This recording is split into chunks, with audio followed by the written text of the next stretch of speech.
Hey guys, I have a very quick beginner tip for you when it comes to reading and reading like intervallically and directionally on the piano. And this is a beginner tip because I trust that more advanced students definitely know this.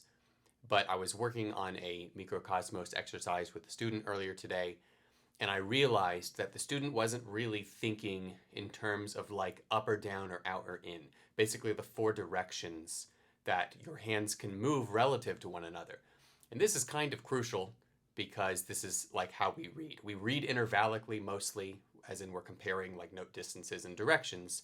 But when you read two hands at once, you're comparing note distances and directions in each hand, but also the hands relative to one another. And so I just wanted to briefly touch on that. You don't need this music to know what I'm talking about because I'm going to demonstrate it. Just look at my bottom keyboard to see what I'm referring to. So let me just kind of go over this. So imagine that you're reading two lines of music. And so like I'm just going to stack my hands on top of each other like this. This is representing two lines of music, okay? So we can go up with the music. We could go down with the music, and see I'm moving both hands, right? That means both hands are going up or both hands are going down. Or we can go out with the music, which means the hands move apart from each other, and so does the pitch on the staff. Or the hands move in, right? So on the piano, that translates to something like this.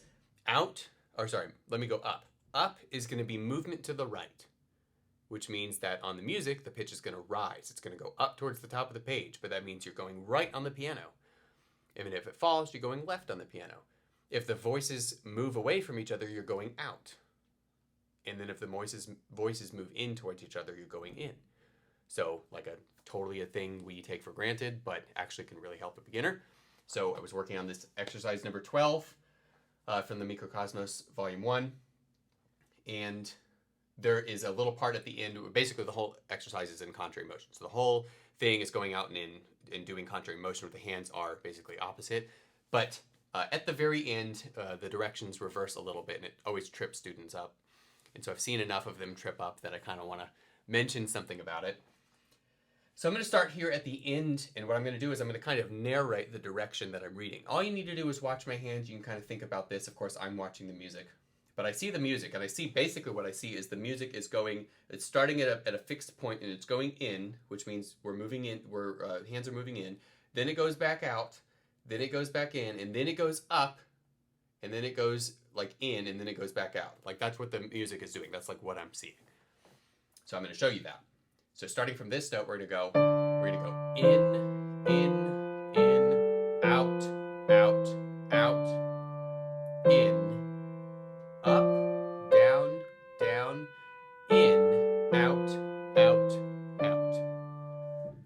So when you start to do more independent lines on each hand, where the voices tend to move around, it's a little less like melody accompaniment, and it's like single lines, like a Bach invention or something, or an easier version of whatever that would be, like these exercises.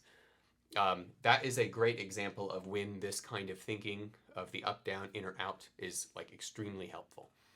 So I just wanted to make this video to get you guys, whoever is a beginner student who's watching this video, get you guys thinking about that. You want to be thinking when you're dealing with two hands at once, you want to be thinking about the directions that your hands are moving, up to the right, down to the left, out towards the edges of the piano, in towards the center.